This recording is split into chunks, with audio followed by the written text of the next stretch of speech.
3 काले कृषि कानून आए, पूरे देश में तहलका मचा कि भाई काले कानून आ गए हैं तीनों, और उसके बाद उनको सरकार ने ही वापस ले लिया। तो क्या हम सरकार को अब क्या कुछ अपशब्द का इस्तेमाल करना शुरू कर दें या सरकार को गलत कहना शुरू कर दें? मैं नहीं समझता हूं। विरोध करना भी लोकतंत्र में उतना ही इम्पोर्टेंट है जितना कि सारी चीजों को एक्सेप्ट करना। बहुत से संसद के द्वारा चीजें पास होती हैं, उसका इंटरप्रिटेशन सुप्रीम कोर्ट बदल देता है। कई बार सुप्रीम कोर्ट कुछ चीज कहता है, उसको संसद बदल देती है। तो ये लोकतंत्र का हिस्सा है और सुप्रीम कोर्ट में तमाम लोग चले गए हैं। जयराम रमेश जी ने भी कहा कि सही समय पर हम भी जाएंगे उसमें। तो मुझे नहीं लगता उसके अंदर कहीं कोई बहुत सोचने वाली या वैसी बात है। सुप्रीम कोर्ट वो एक नैतिक अधिकार है, कोई भी जा सकता है। लेकिन मेरा 10 सेकंड का जवाब अगर आप दे दें, क्योंकि उदित राज ने राष्ट्रपति को रबर स्टैंप कहा, पॉइंट नंबर 1, और इमरान मसूद ने कहा है कि एक बहुत बड़ी आबादी का गला घोट देंगे, यह अच्छी बात नहीं है। इसमें गला घोटना जैसा बिल्कुल उनका संवैधानिक अधिकार है, कोई बात। देखिए, गला घोटना एक मुहावरा है और उसमें तमाम ऐसी चीजें हैं जिनके आधार पर बहुत लोगों ने उसके विपक्ष में भी वोट डाला है, विरोध में भी वोट डाला है, और उन्होंने सबकी सोच यही है कि ये कानून जो है पूरी तरह से कहीं ना कहीं एक खेमे के खिलाफ है। जी, एक खेमे के खिलाफ है। गला वैसे वास्तव में नहीं घोटा जाता, एक मुहावरा है। जी। शहजाद पूनावाला, विरोध करना एक मौलिक अधिकार है, पॉलिटिकल अधिकार है, लोकतंत्र के अंदर जायज है। भारतीय जनता पार्टी के नेता, मैं स्पेसिफिकली अगर कोट करूं तो संगीत सोम जो हैं, उन्होंने अभी औरंगजेब को लेकर क्या बयान दिया मुझे आपको बताने की आवश्यकता नहीं है।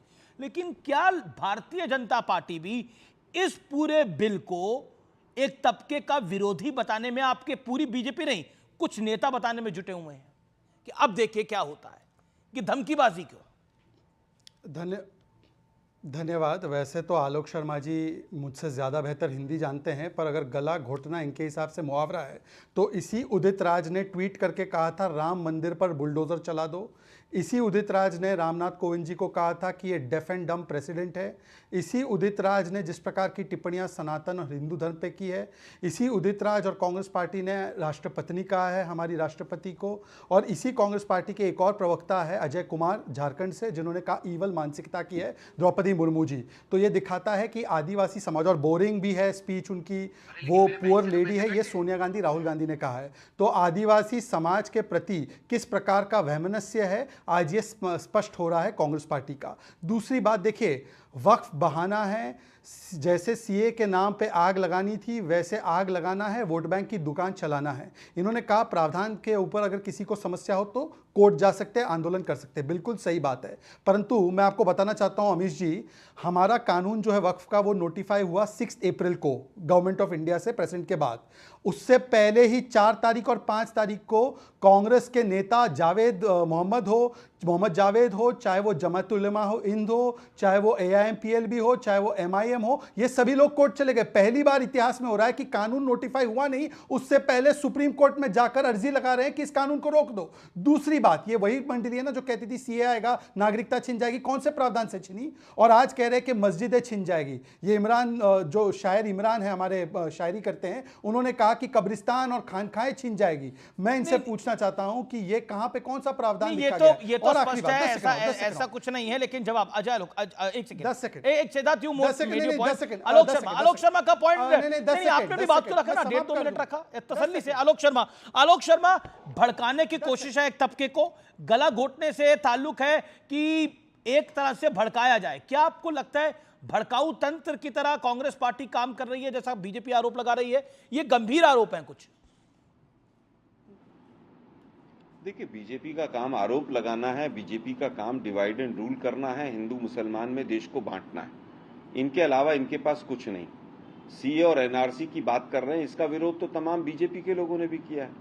क्या हेमंत बिश्व शर्मा ने एनआरसी का विरोध नहीं किया? क्या सही बात है कि गलत है? क्या बंगाल के 2 लीडर्स ने इसका विरोध नहीं किया जो भाजपा से भी संबंधित थे?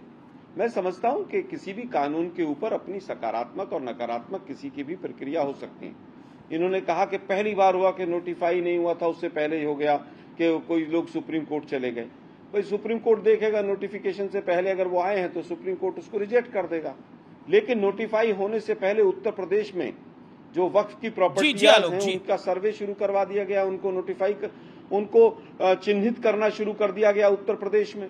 क्या ये सच नहीं है? ये ज्यादा बड़ा पाप है। लेकिन दुर्भाग्य आलोक ये शर्मा, है बिल्कुल कि आजकल आप जो कह रहे हैं, बीजेपी वो सब ये सच है। आप बार बार कह रहे हैं कि वो सुप्रीम कोर्ट देखेगा, सही बात है, लेकिन कांग्रेस पार्टी भी कुछ देखेगी या कांग्रेस पार्टी उसे नहीं देखेगी?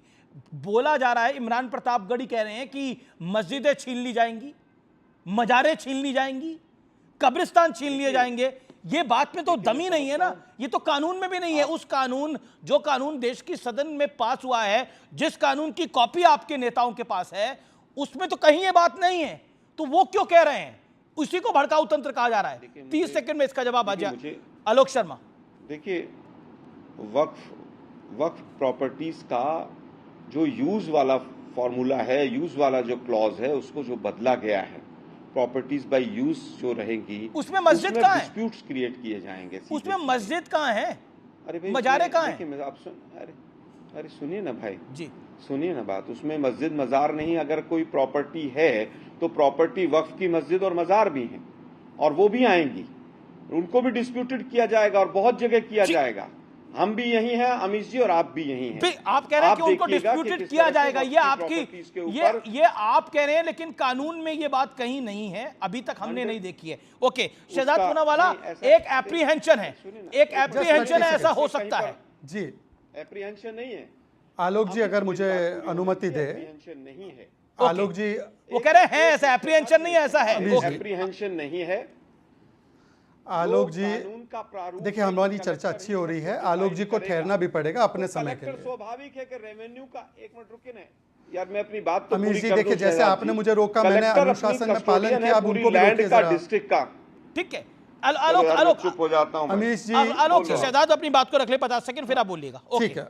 हाँ, देखिए अब उन्होंने कहा वक्फ बाय यूजर। आप अपने सभी दर्शकों से कहिए, 1995 के कानून से पहले वक्फ बाय यूज़र का कॉन्सेप्ट किसी वक्फ के कानून में नहीं था। तो क्या पुरानी कांग्रेस की सरकारों ने जो है वो मस्जिदें हड़पने के लिए प्लान बनाया था क्या?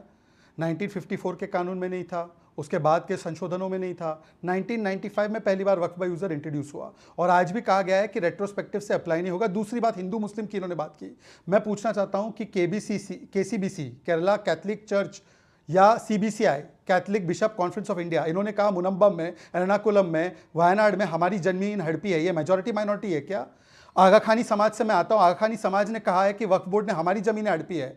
दरगाह के सजादा नशीन ने बात रखी है। तो ये हिंदू मुस्लिम कैसे? सच्चर कमेटी रिपोर्ट हिंदू मुस्लिम थी क्या? रहमान खान रिपोर्ट हिंदू मुस्लिम थी क्या? और आखिरी 10 सेकंड, केवल 10 सेकंड और। देखिए, आज आपने देखा होगा जम्मू कश्मीर में मिटाई, अमीश जी, जम्मू कश्मीर की असेंबली में पिटाई होती है, कोई अगर समर्थन करता है। जाहिद सैफी नाम के संभल में एक बुजुर्ग व्यक्ति को पीटा जाता है क्योंकि वो वक्फ कानून का संशोधन का समर्थन करते हैं।